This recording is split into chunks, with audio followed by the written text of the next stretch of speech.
Welcome to my world. I'm your host, Kevin Rutherford. It is Thursday, July 27th. Today is a free-for-all.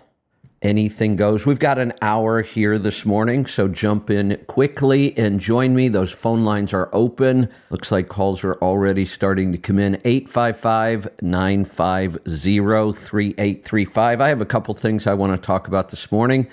Then we'll get to your calls and questions. In the next hour, we'll be joined by Mike and Kevin Beckett. They'll be doing Rolling Toe. And then I'll come back at 10:15 for a free-for-all on Twitter. So full day today. Jump in and join us. Just a couple things I want to talk about. I keep seeing these headlines, and I don't really pay a whole lot of attention to this topic. I've mentioned it a couple times. It seems like an awful lot, though. 4 more ELDs were just revoked. I've mentioned that before several times. It seems like a lot of these ELD companies are just going away. I guess it's not surprising. We probably should have expected a lot of consolidation. There'll probably just be a couple big players in this, but it's probably pretty frustrating if you have to keep changing ELDs. The Teamsters have obviously been very busy. A couple of things going on. It looks like Yellow is going to file for bankruptcy on Monday, seems to be the inside scoop. They're operating right now. The Teamsters are not going to strike Yellow, but it looks like Yellow is going to go out. You know, I said last week when the Teamsters said, look, we'll continue coverage even if they don't make the payment, and that's what gave them a little more time. I thought, why bother? But it really was a good idea. They'll take this week. They've been taking this week, and I guess we'll see what happens on Monday. But they're getting the freight through their system. It's actually a good thing. I'm glad they're doing it this way. So my first reaction was, sheesh, why are we bothering to keep this zombie company alive? But if this was the reason to get the freight out of the system, from what I understand from their drivers, they're not picking up any new freight. They're just delivering what's in the system. That's a good thing, rather than strand that freight. So UPS and the Teamsters have come to a tentative agreement. What that means is that the Teamsters, I don't know what they call it, management or the negotiation board or whoever, it's the Teamsters themselves and UPS that came to this agreement. The union members now have to vote on that. They have until August 22nd is the deadline on the voting. I think the voting opens on August 3rd. So this isn't a slam dunk. I looked at the contract. It looks like a pretty darn good contract. So I thought this, sure, they're going to sign this. Except, and look, this is just one person, one driver out of one terminal. But I've heard from a UPS driver that they really don't like this contract. He claims he's not signing it and says his whole terminal is claiming that. Again, it's one person. It's really kind of meaningless in the big picture, but I was a little surprised by that. I wonder if that really is how the rank and file feel about this contract. Maybe they won't vote it in. I don't know. We'll see. What else did I have? This is totally, well, it's I guess more of a health issue, but I'm reading this headline. North Carolina woman warns of vaping dangers after teen stepson's sudden death. We had no clue. Now, remember back in, I think it was 2020. I think it was right around the beginning of the pandemic. Maybe it was earlier. Seems like we might have been dealing with it all at about the same time, but I don't know. But we had the big vaping issue. Remember, several deaths. They kept talking about popcorn lung, which is what some of these chemicals that if they get put into a vape. If I remember right, I thought they came out and said it was like bootleg vape juice people were making at home and then selling on the internet. And it had, I don't remember. Maybe they were putting too much vitamin E in there. They were putting something in there that was causing this. And that stopped and it went away. Now, I thought there was something odd about that whole story back then. I actually started wondering if this was the big tobacco companies trying to eliminate companies like Juul that had really gotten a big head start on the vaping. But then the whole story just went away. The FDA banned all the sweet, fruity flavors of vaping, so they were trying to keep it away from the kids. And then we didn't hear anything about vaping now for a couple of years. I haven't really heard anything in the news about vaping. And all of a sudden we have a death. Now, when you read this article, I'm not really seeing anything in this article that explained why or how vaping killed this kid. A lot of people still vape. They're not dropping dead in the street. They don't explain anything. They really make it sound like he just died because he was vaping. But I'm not going to say he couldn't have been vaping a lot, but his parents didn't even know he was doing it. Something is really odd about this whole story. I'm just wondering if this is going... Now, this was a young football player as well. Young athlete dies suddenly, and all of a sudden it's vaping? Is this just another excuse for the damage being caused by the vax? Is that... You have to wonder, and are we going to start seeing more of this? Because if there's more of this, they're going to have to explain how vaping is killing people. And if it is, look, cigarettes are really bad for us. We know that. But I just never remember any story about anybody dropping dead at 15 years old because they smoked. Cigarettes are really dangerous. We know that. They're still legal. If vaping is so dangerous that a 15-year-old can just drop dead, shouldn't we know why? And if it's just that vaping is that dangerous, shouldn't it be outlawed? I'm not for a whole bunch of regulations. I think people should be allowed to do pretty much whatever they want as long as they're not hurting somebody else, which would include things like vaping and drugs and other things. But we shouldn't have products on the market that could just kill you that easily. We'll have to wait and see what comes out of this story. Like I say, it's not making a whole lot of sense to me right now. Let's go to Pennsylvania to get started today. Brian, welcome. Good morning. Well, full disclosure, that was a lose for the cheap freight guys and a win for the don't all cheap freight guys. My North Carolina load sort of screwed me. And this is partially my fault because, do you want to guess how I got this load, Kevin? I logged onto the load board. What did I do next? You sorted by rate, and then you started calling the people with the highest rate in that lane. Yeah, and the new DAT1 has this cool rate per mile sorting feature, so you can really kind of... You can go rate or rate per mile. So it's perfect for those guys who never haul freight under $4 a mile. This is a perfect tool for them. Yeah, I didn't see any of those. Yeah, well, that means those guys can just stay on vacation then.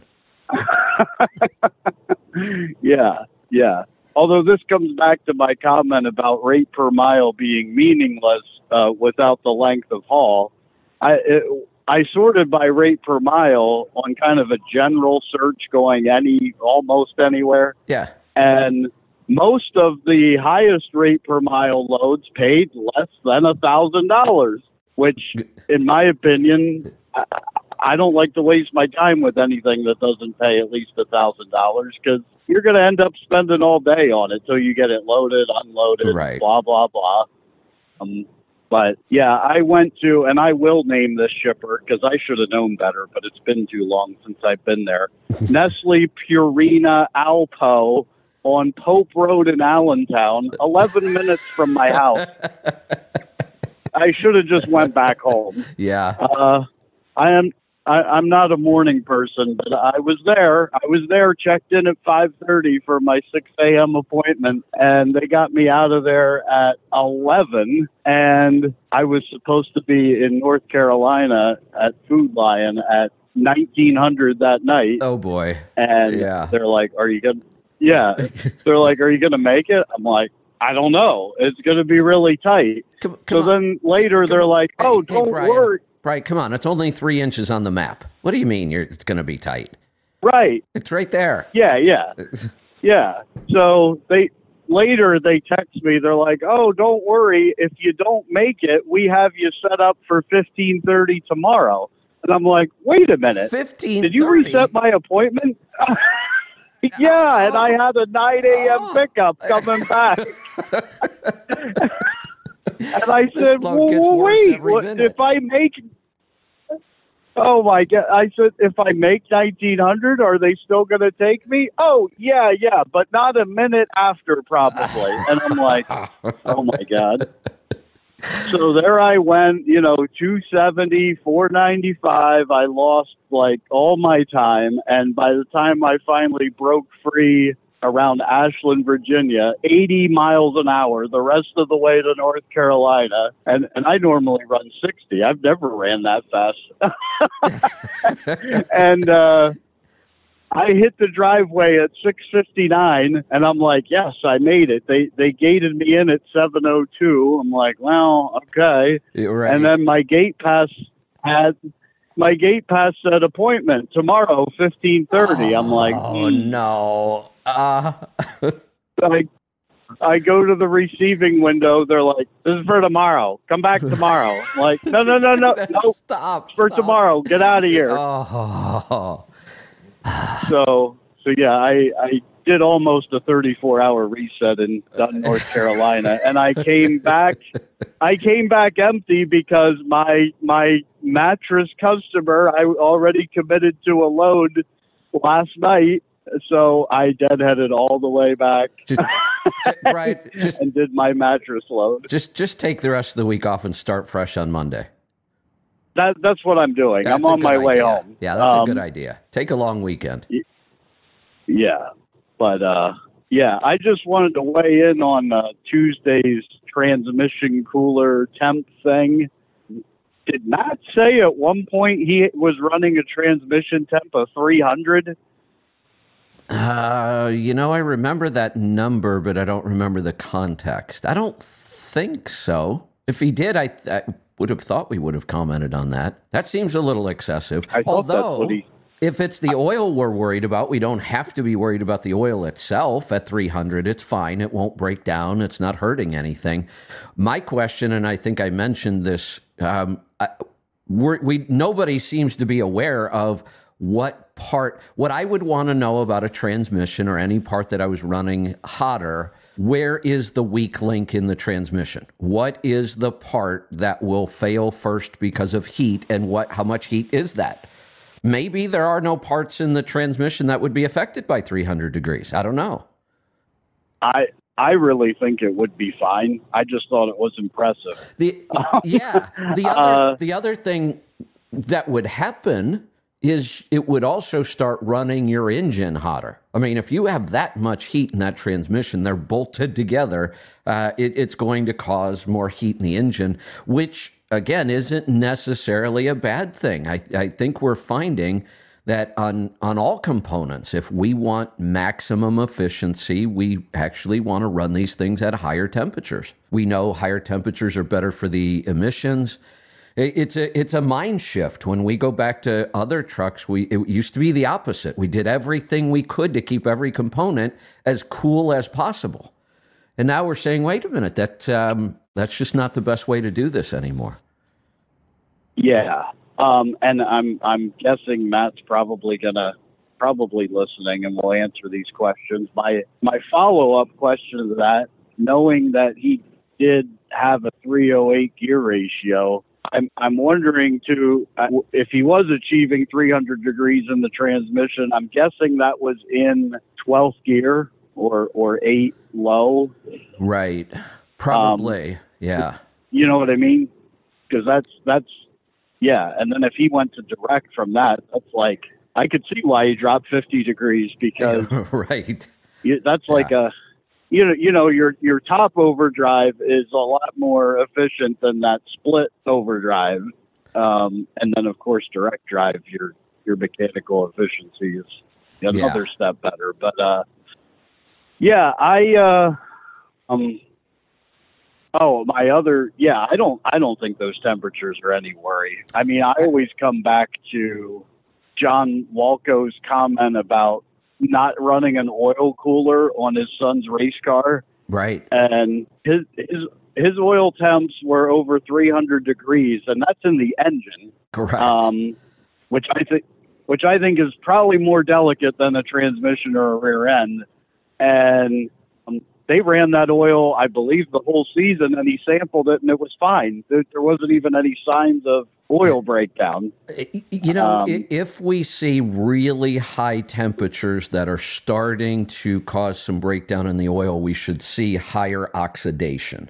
That's usually what we're looking for in an oil sample. When I see high oxidation in an oil sample, my first question usually is something getting hot? And sometimes we don't know it. You can have an oil temperature at, say, 240, a water temperature at 210, and think everything's fine, but engines can have hot spots that we won't pick up, in the temperature readings, but that can cause damage like that. Like the ISX is known for hot spots in the oil or the fuel system, and that's why we get the asphaltene more in the ISX.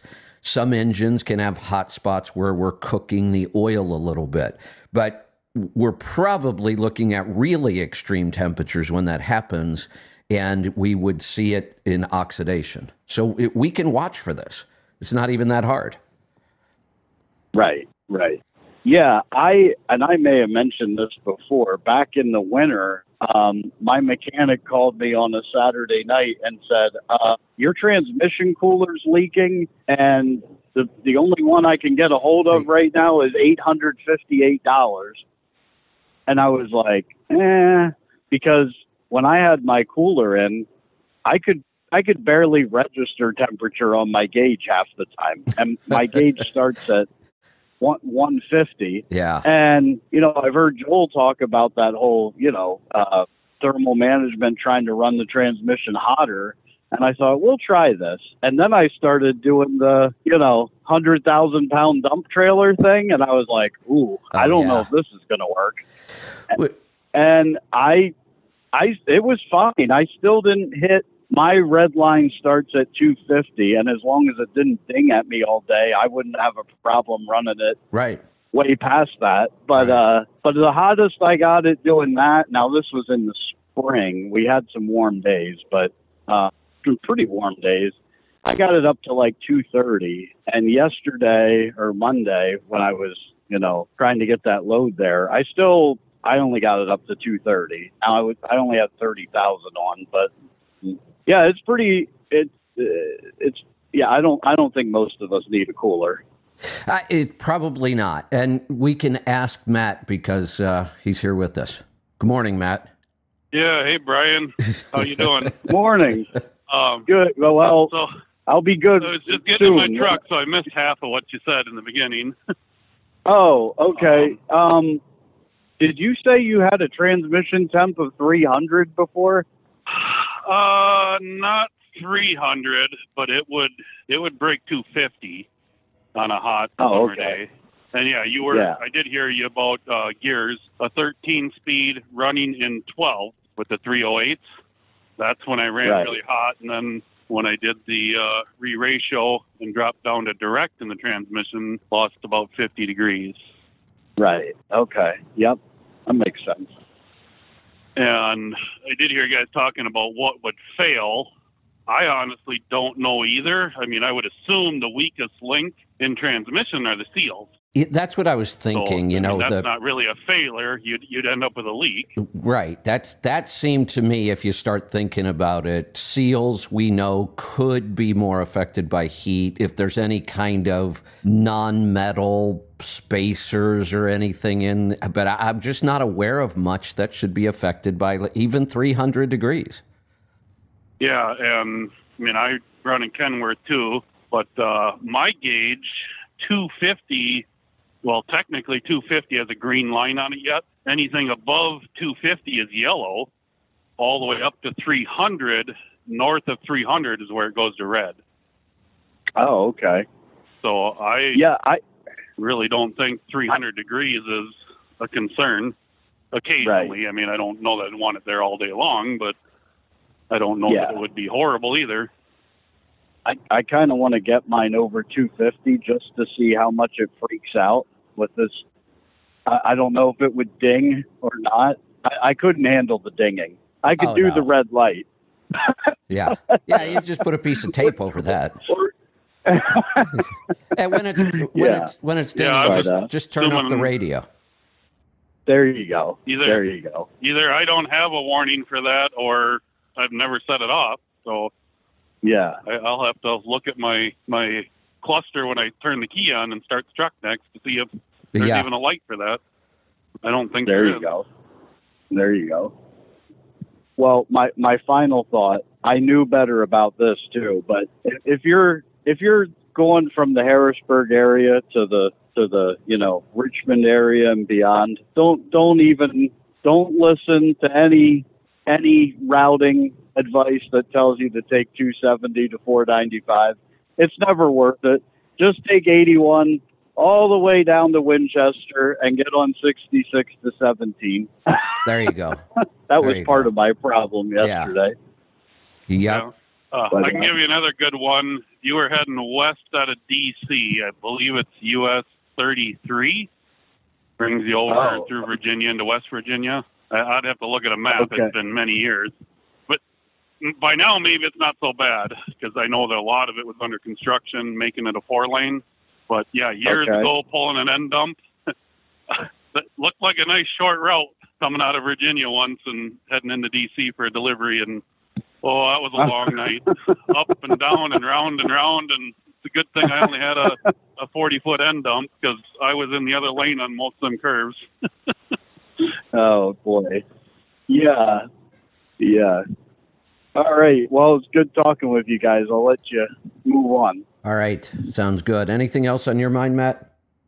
No, other than that article you posted, I believe it was yesterday or a couple days ago. They did a documentary about that guy in, I think it was New York City, but the guy with a straight truck, and he's homeless, living in his truck, owner-operator. First off, it's not very clear it's a straight truck. There's a lot of things about that article. I haven't commented on it yet. I said I would comment later, and then I decided not to. Somebody got a hold of the guy and then said he's willing to talk to you. I made the offer. I'll go through his financials. I'll figure out what's wrong, and I'll work with him free. I'm not going to charge him anything. I'll work with him for as long as he'll continue to make improvements. So I haven't talked to him yet. I'm going to reach out probably today, although thinking I could use a break the rest of this week. Maybe I'll come back on Monday and do it. I'm not taking any time off. I'm going to do the show today and tomorrow, but I don't know if I'm going to work a whole lot after the show. But I'm going to reach out to the guy and see. I mean, look, a straight truck makes it a little more difficult, but it's not out of the question. If you own a straight truck and you're in business, you should be able to pay the bills and live a reasonable middle-class life. I mean, I've seen straight truck jobs that pay reasonably well. We're not going to hit $100,000. I really highly doubt that. But I don't see why I couldn't get somebody like that to $50,000. And at $50,000, you should not be homeless. Well, and you say what's odd is if you watch the video, it's a straight truck without a sleeper. It's not a hot shot. It looks like a local delivery with a lift gate. But yeah, watching the video, I have way more questions than I got any answers. Nothing made sense in there to me. My bigger point of this, and I guess I should have made the point more clearly, isn't necessarily the story. I mean, we'll figure out the story. If I can talk to the guy, we'll look at his numbers. I'll figure out what's going on. And really, there isn't any reason you can't make $50,000 local with a straight truck if you're good at it. It's a little more difficult, but I mean, this guy should not be homeless is my point. It's not the economy's fault. It's not the business fault. It's not because he's an independent contractor. They try to make it's the articles that piss me off is what the point I'm trying to get to. Not this story. There's 10,000 stories like this. It's not even that big of a deal. What gets me is the reporting, because it always makes it sound like these people are just being taken advantage of and we need more regulations. That's the feeling I get from these articles, that these people are just being screwed and they're taken advantage of. And it's not true. I promise you, when I dig into the numbers, I will find why this guy is broke and homeless. And it will be his fault, nobody else's. Let's just be clear about that. These kinds of stories are not anybody else's fault. It's not a broken system. It's people getting into business that don't understand business. And yeah, I didn't read the article, so I wonder if the article and the video are not even the same. In the video, they, like I said, they created a documentary, and there's this woman who, created it, but then she interviewed some guy that used to be an owner-operator, and now he's a lawyer, and it basically goes into the fact that because of deregulation, we're all out here working for less than minimum wage now. That's the kind of storytelling that pisses me off. Nuts, Please, let's not talk about deregulation, because people don't understand what regulation meant in trucking and the airlines and the utilities. It meant that the government set the rates. It was pretty darn close to socialism, and yet we talk about it like we want it to come back, like doing away with that was a bad thing.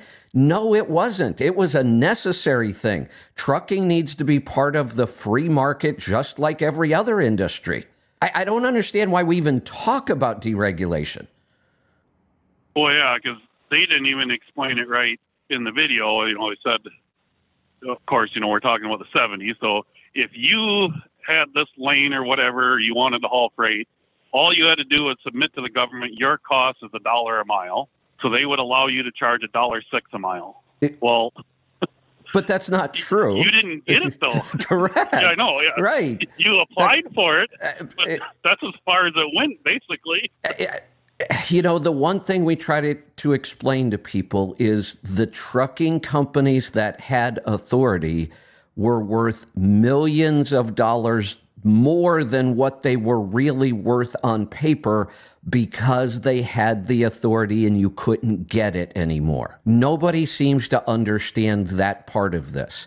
That yes, there were a lot of people that made incredible amounts of money with trucks during the regulated era, but it was not a free market. And if you weren't lucky enough to have that authority, you weren't making this kind of money. And at least they did say this in the article, that it was good for the economy because it drove shipping rates down. What they don't explain is how inefficient it was and how many trucks were running around empty. They couldn't haul freight. Talk about bad for the environment. Holy cow. It's bad enough now we run empty because we don't have good enough logistics systems to keep trucks loaded. And that's what technology is supposed to fix. But the whole digital broker revolution that was supposed to fix all this seems to be collapsing. Most of the digital brokers are really struggling. We just had another one file bankruptcy, Surge. That whole thing seems to be falling apart. I don't want to say I told you so again, but I'm pretty sure I started this a long, long time ago saying there will be no Uber of freight. Do you remember me saying that when everybody was saying we're going to be the Uber of freight? And I came out and said there will be no Uber of freight. And then later on I said even Uber can't be the Uber of freight. They did not solve the problem in trucking the way they did in transporting people with cabs and Uber and Lyft and those kind of services. It didn't work. We're still seeing it fail. So that's bad enough that we run all these empty miles that we run today. But you go back then, the number of empty miles we ran was obscene. In the article about the digital brokers, they gave the revenue and the number of employees. I would like to see that compared to, say, C.H. Robinson or TQL or any typical broker that doesn't call themselves a digital broker. Now, the revenue per employee. Revenue per employee is a big number. I wonder if there's even a difference. It's going to be huge. I don't talk about that number a lot because in the owner-operator world, it's really not a good metric to even think about. Even if you have multiple trucks, per employee is just not a good metric in trucking. In a business like mine, it's a metric I look at all the time. How do I stack up? How much revenue can I generate per employee? Because employees are my biggest expense. So I want to, it's kind of like maximizing the fuel mileage on a truck. We want to maximize the fuel mileage on each individual truck because that's a really big expense. For most businesses, maximizing revenue and profit per employee is a big expense or a big number you should be watching. Yep. And that was the point of digital brokering is now see, here's another thing a lot of owner-operators don't understand.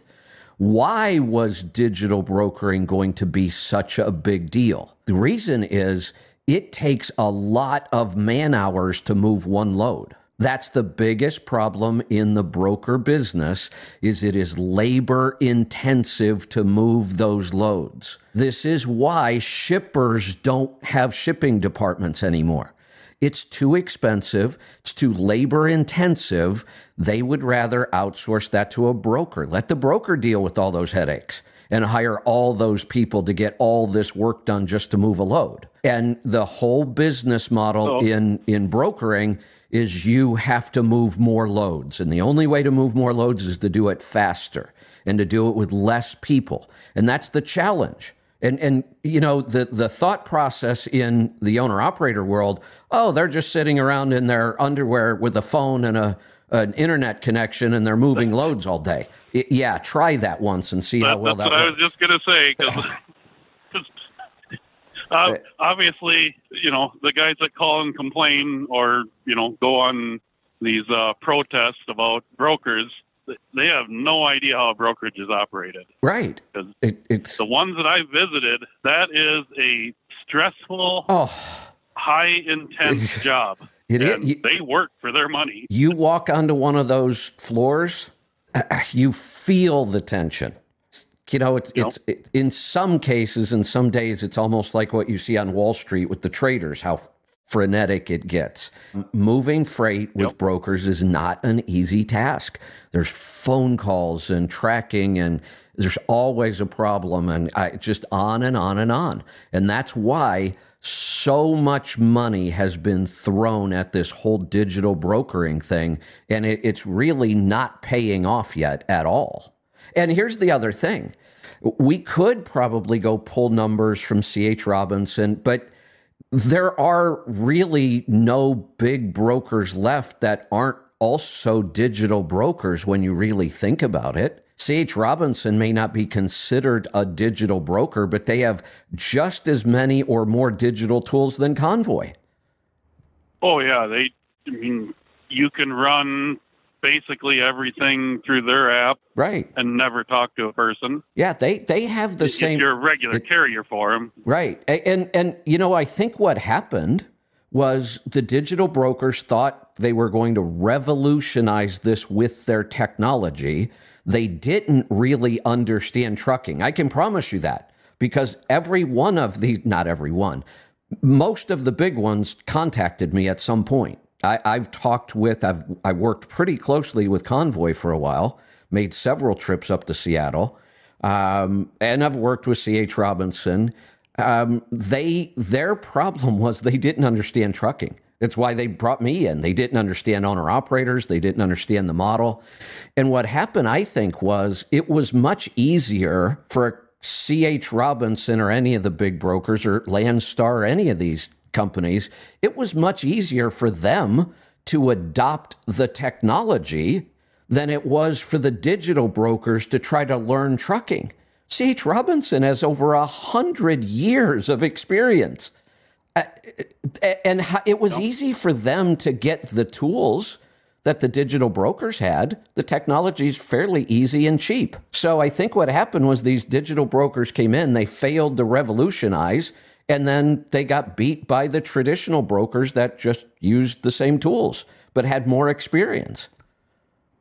And that's why I think you need to get Reed to come on this show and do a kind of an interview with him. So Reed he's on Twitter. He's in quite a few of the spaces for people that haven't listened to one of those. But I suppose it's pretty easy. You can listen to it on this app. So yeah, you should have listened to him by now. Right. A lot of people probably have heard him a couple times. Yeah. Yep. I think that is kind of the solution to this, what we call digital brokering, their issue, because they don't realize the only way digital broking works very well is on regular customers and regular carriers. Right. For these one and done guys, which is the majority of brokered freight, it just doesn't work. No, you lose this, and this is the problem with the one and done. You lose so much time on every load you keep doing this on. Nope. You will be far, far more efficient in time. Hey, Matt, the people who can't figure this out, can't figure out the relationship part of this, sticking with a couple of good brokers and really building that relationship. I'm going to make a general statement. Those most of the time are the same people that think running 75 miles an hour everywhere you go is more profitable. Would that be a fairly good general statement? I would assume so. Don't the two kind of go hand in hand? If you would stop wasting so much damn time in your operation, you wouldn't have to drive so fast. No. I just heard this on a podcast. You know the old saying, running around like a chicken with your head cut off? Yeah. Years ago, everybody knew what that meant. In today's society, a lot of people probably don't. The family farm is gone, and right. Most people have never seen a chicken butchered, so they don't know what that really means. That's a good point. Yeah, I never thought about that. But yeah, that's just running around, calling a different broker every day, onboarding. And, all these hundreds of onboarding, that is running around like a chicken with your head cut off. Yeah, right. And then you are going to have to drive fast because you're wasting so much time everywhere else. Yeah. I think getting Reed on here, though, and doing an interview instead of just the spaces thing, I think that's a good idea. We're really just recently we've made 2 new relationships that can go a long way towards solving this problem, and I'm excited about them. I haven't made it happen yet, but I got to get on this.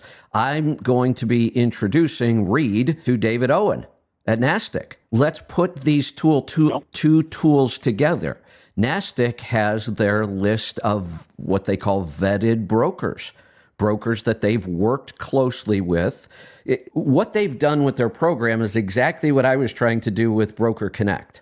Find the brokers, help owner-operators understand their system, what kind of freight they really specialize in, help the two come together and start talking and build relationships. And that's really what David has done over at NASTC with his broker group.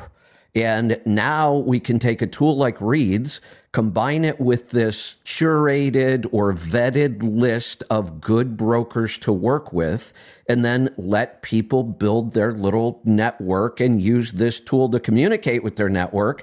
That's a really good system. Yeah. And just to give the very short, overly simplified, Reed has a website where you as a carrier would report where your trucks are getting empty. They will go out and search and notify brokers that have freight in that area. So instead of searching for loads, you're posting your trucks and where they're going to be empty.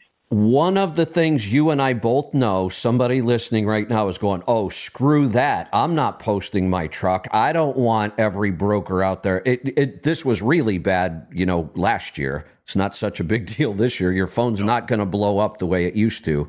And a lot of people don't realize that. Remember, a lot of people have never been in a freight recession yet.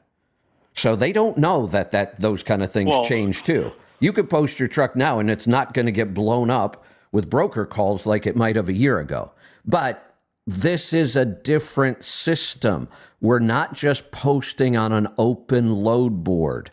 We're posting our capacity to our group of brokers only, and you get to pick that. It might only be 2 brokers that see your capacity of where it is. It could be 10 brokers. You get to control that. But the idea of constantly letting your small network of brokers know where you are and where you're going, it allows them to go work for you to find freight for you. And they want to.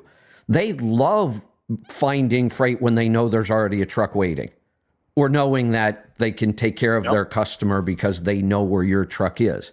This really is a good system, and we're going to work with these 2 to try to bring this together. Yeah, there's a lot of room for improvement in the whole transportation, absolutely, and the brokerage side of it, and definitely on the problem is, I think a lot of these small carriers expect somebody else to solve it. You know, when you let somebody else do your job, exactly, you end up with a poor quality result. Right. So I think being proactive. I just thought of another advantage to a system like this. I am a big believer in, we should use the power of the internet. The internet has a lot of downsides, but there can be some upsides, and we should use them as much as possible. One of the things I love about the internet in general are reviews. I read reviews of books. I read reviews of products. Now, there's an art to reading reviews. One, you got to read a lot of reviews. Here's how I do it. Amazon's one of the really easy systems. I will first read all of the 1-star reviews. I want to know who's really pissed off and hates this, whatever it is, and why. Most of the time, I find really, really petty reasons for giving 1-star reviews, honestly. And then I'll go read all the 5-star reviews. I read the best and the worst. I skip the middle. There's almost nothing to be learned in the middle. So I read the best and the worst. I love reviews. I think they're powerful. I've thought about the idea of reviewing brokers, a website or an app, and there may be some out there, there probably are. They're not getting popular, and I know why. There's too many brokers. What are like 16,000? The numbers, I can't ever remember them, but there's way too many. It will take years to build up any kind of good review system that would work. I mean, so many of these brokers have never been reviewed. So the whole review thing kind of doesn't work in the broker world. But under this model, it certainly would. I think David has less than 200 brokers on his list. Now we could start a review system, and it would become valuable pretty quickly. Look, if I ever started a review system for brokers in a system like this, I would damn well start a review system for the owner-operators as well. That the whole point of this is accountability for everybody, make everybody better. Yeah, and I love the way David explained it when you were talking to him about this. He said, I had guys, I don't use brokers. Well, what do you do when you get empty up here? Well, I call Joe. Right. I know. I got the same thing. I mean, when I first kind of ventured off on my own trying to make this happen. Oh, hey, Matt. I was under my own authority. I'm cutting you off right now. Sorry. I'm not paying attention. I have 14 minutes left, and I have a bunch of calls I have to get to. Good. Thank you, Angie, for suspending the calls for me. Let's go to Massachusetts. AJ, welcome to the program. Yeah, Kevin, how you doing today? Good. Thanks for taking my call. What's on your mind today? I guess I'll make this short today. I just wanted to have you take a look at my numbers and making sure there's nothing I didn't miss or look over. Everything's I was looking at these a little earlier when they came across. Good numbers. Congratulations. These are really good numbers, considering we're supposedly in a freight recession. Except every time somebody calls me with their numbers, I look at this and go, this isn't a freight recession at all. This is still one of the best years I've seen in trucking with these numbers. I'm going to say the people that are doing these kind of numbers are all using profit gauges. Maybe there's a correlation. That could be. It's easy to see where you need to improve, where you need to let's just get to the nitty gritty. The top line, what everybody else calls the bottom line, we put it on the top. Profit per mile of $1.23. That's pretty incredible. Yep. considering that Landstar, and the numbers aren't that great over here either. But so I got this your gross dedicated run per mile, all miles, $2.27 a mile. Congratulations. That's an excellent number to be getting in this market. Yep. And then you've done a really good job of controlling your expenses. Man, here's the nice thing about doing this profit per mile thing. It's a quick calculation to say, if you drive 100,000 miles a year, which is less than the average driver does, if you drive 100,000 miles, we know how much you're going to profit. You're going to profit $123,000 this year on 100,000 miles. Right. That's pretty incredible. I saw something in the UPS contract, and I got to go back and figure out if I'm doing this right. I was just doing the math in my head. I saw that their new rate is going to be $49 an hour for their top drivers. Doesn't that sound insane? $49 an hour. But that's pretty high, yep. Let's do a little math.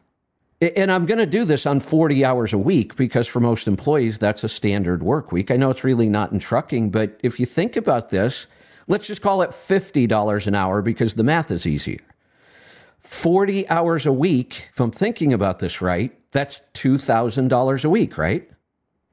Yep. That means the top driver at UPS in a 40-hour week is only going to make $100,000, $104,000, which that's nice for a 40-hour week, don't get me wrong. And I know you're probably working a little more than that, but you're going to make significantly more than the top Eamster driver after this contract. Yeah, it's running all day, three-day run twice a week for 6 days out on the road. But since it's near my house, I get home Thursday night, go back out Friday. So I'm able to drive home. I just stack my car nearby at the shipper. These are excellent numbers.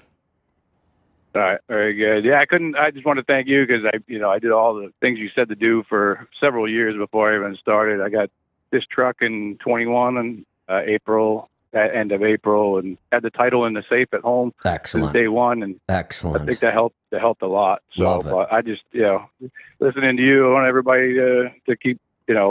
Sometimes it seems a little crazy, but when you put it into practice, it's not so much. It works. Congratulations. Absolutely. Yep. Great stuff. Let's go to Pennsylvania. Wade, welcome to the program. Hey, Kevin, you got another call or am I the last one? No, I've got two more after you.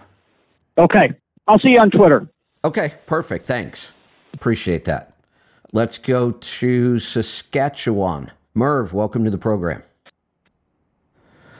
Merv, what's going on? All I hear is silence here. Very rare, Kevin. There you are. What's on your mind today? Hello. Yeah. Hi, I'm calling about HRV mostly. I've got the watch, and I've been watching my HRV scores, and they're very low. Give me a number. And I'm not sure how to compensate or to look at those. My lows are below 40, and my highs are below 100. Give me your average. My average right now is 35. Okay. 35. So I can feel your pain. I've gotten down into the low 30s several times with all of the biohacking I do and, testing, and I'm there now. Actually, I'm back up into the 40s. I'm starting to feel better.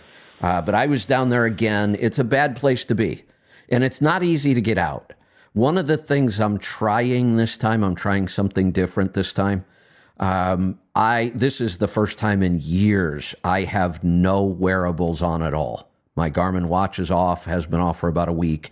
I'm going to see if I can pull out of this without the watch, without having all that data. Can I do it just based on the way I feel? And the way I've been doing it for the last couple of years that I've been working on the stress protocol is I use that HRV religiously to get out of the hole. And the way I use it is, if my HRV is low this morning, today's going to be an easy day. I mean, I got to kind of take it easy. I may skip the stress protocol. I may do more things like meditation until I can get that HRV up a little bit or my body battery up a little bit.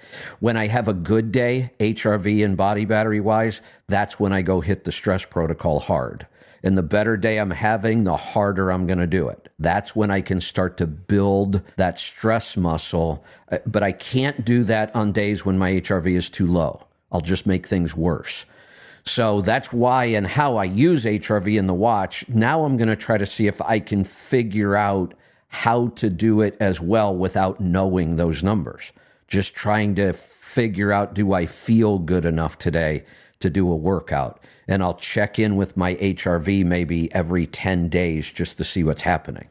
So how do we get it up? First off, when we're this low, we are probably going to have some periods of rest where we just get away from stress completely. We just kind of chill out.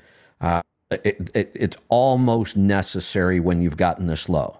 Then when we can build back that body battery and we have a better night with HRV and we wake up feeling better and our numbers look better, we need to hit that stress protocol. Those 4 things are the things that will work to get your HRV up as quick as possible. I do have a device that can do it.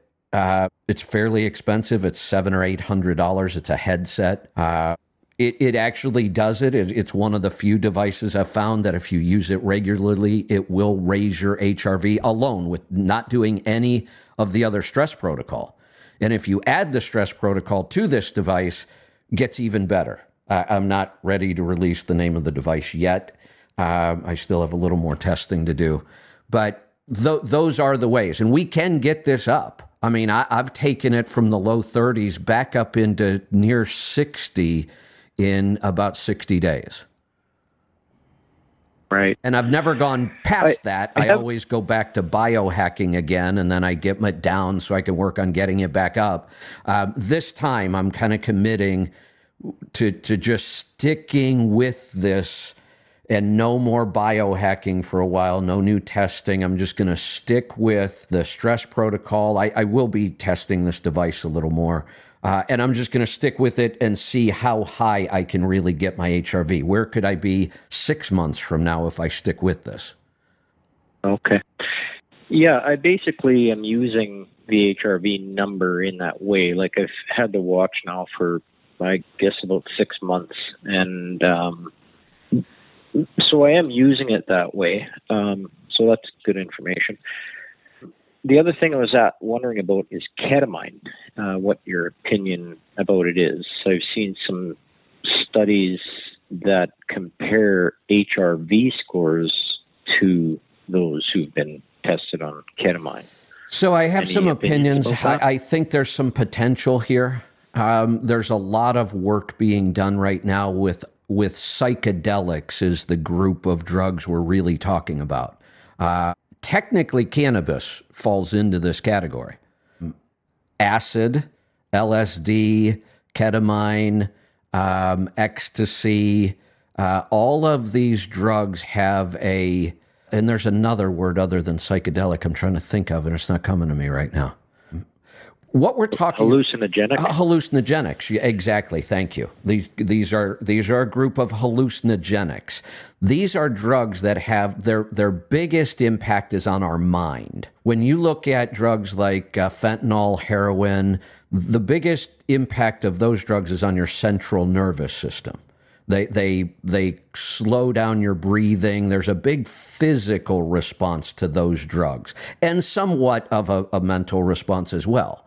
The hallucinogenics have very little physical response. The other group we could look at are amphetamines, cocaine, crack, meth, caffeine. Those are drugs that accelerate your metabolic systems. They have a tiny effect on your mind, not a lot. You don't really take cocaine and get high. You don't, see things or have hallucinations, or you take cocaine and your metabolism speeds up. You have lots of energy. Your brain thinks clearer on amphetamines. But this group of hallucinogenic drugs has almost no physical impact on the body. It's not really changing a lot of things physically, but it really has a huge impact on the mind. I mean, they're called hallucinogenics. You can actually see things that aren't there, and you can have auditory hallucinations, and you get high. There seems to be a lot of correlation between microdosing these drugs. We're not talking about taking a big enough hit or a big enough dose that you feel the hallucinogenic effects. We're talking about small doses that you don't even really feel. That's one method, and it seems to work for some of the mental health issues. Anxiety, depression, PTSD. There seems to be really big improvements quickly. And the improvement lasts a long time, sometimes one dose. And people have been seeing improvements for up to 6 months with some of these things. So there's a lot of promise. And some states have legalized this. Oregon is one of them. Oregon or decriminalized a lot of these drugs, so you could start doing this. And there are psychiatrists doing it. And if we go back to the 50s and 60s when we first discovered these drugs, they were legal and they were being used for this. This is not new. This is 50, 60-year-old science. We just stopped doing it because all of these drugs were made illegal. So now there's some experimentation again. There is another use where they do give you a big dose. It's almost like going on a journey. They do a lot of this with ayahuasca. There are ayahuasca ceremonies. One of the people we've had on our show, I'm drawing a blank on his name right now, and I'm looking over on my bookshelf because I know I've got his book over there somewhere. Paul Chek. Paul Chek is a practitioner. Like I've thought about even contacting Paul and maybe trying this, doing an ayahuasca journey and see what happens. I'm curious about it. But there is a lot of work being done around this. Now, before I could ever tell somebody, boy, you should really try this ketamine or, ayahuasca, it's pretty awesome, I would never make recommendations like that if I haven't experienced it myself. Yeah, that's right. I'm a little concerned about it because I did try dosing with psilocybin, and maybe I got a little greedy, but I did have some not so good experiences on it. Not that I haven't had experience in the past with it, right? Yeah, hallucinogenics can be pretty scary. I'm pretty transparent. I talk about this stuff all the time. It's been a long, long time, but I did experiment, play around with acid for a while. A couple times, less than 5. I'm thinking maybe 3 or 4 times. Most of it was actually pretty enjoyable. One of them got a little out of control. There's a little anxiety and some paranoia, and that can be pretty common with hallucinogenics. And really, if you're going to do this, I wouldn't do that again. I really wouldn't. If I were to try this, and I might, I would work with a practitioner. Yes, exactly. And that's what I'd like to do. I'm not sure who to contact. Like, I mean, I can't go to my family doctor. Right. They don't seem to think the same way, right? Other than doing a lot of searching and asking a lot of questions, I'm not sure how I would find. I might reach out, like I said, to Paul Chek because I have that relationship and ask him. And maybe I will. I mean, it's not on my list of things to get to anytime soon, but it has been on my list. But I think what you're going to have to do is you're going to have to just do a lot of searching and asking a lot of questions. Find somebody in your area. Right. Okay. Because this is something that really needs to be done in person. Yeah. If you're going to work with a practitioner on this issue, it's done in person. I agree. Yeah. So if I come across any other resources, I'll certainly let everybody know. Yes, absolutely. All right. Great. Thanks for the call. We are going to grab one more quick call here. Won't take long because it's an oil sample and I've already reviewed it, and then we can get on to rolling toe. Brad, are you with me? Yes, I am. All right. I'm going to make a quick recommendation. I think there is absolutely nothing wrong with your truck based on this oil sample. Ignore all those yellow blocks over in the upper right. Totally meaningless. Your lead just crossed over to 15, which put it at a level 2. But you also have 150,000 miles on the soil, right? Yeah, 154,000. Yes. Flip a coin here. The silicon just went over 11. That one concerns me a little bit. I would say let's just change it. You could run this oil another round, but I think you got your money out of this one. I think I'd go ahead and change it.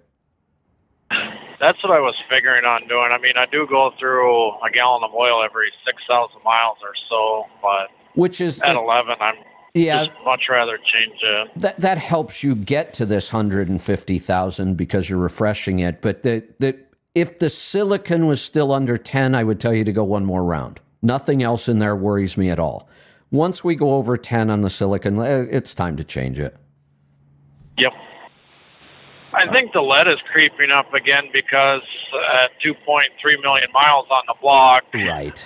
Right. Even though I replaced the bearings.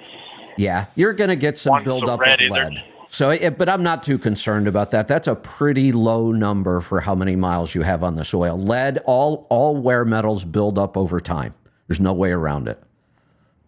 So that lead number doesn't concern, the lead number doesn't concern me at all. It's just an accumulation, which is what happens. When you get to this point, you got 150,000 miles on your oil. That's awesome. All right, we're going to wrap this up. Rolling Toe will be back in less than 5 minutes. Don't go away. Be safe. Oh, and then I'll be on Twitter at 10:15 for a trucking free-for-all. Join me there. Be safe, be profitable, be fit and healthy. Always do the hard work and master the journey.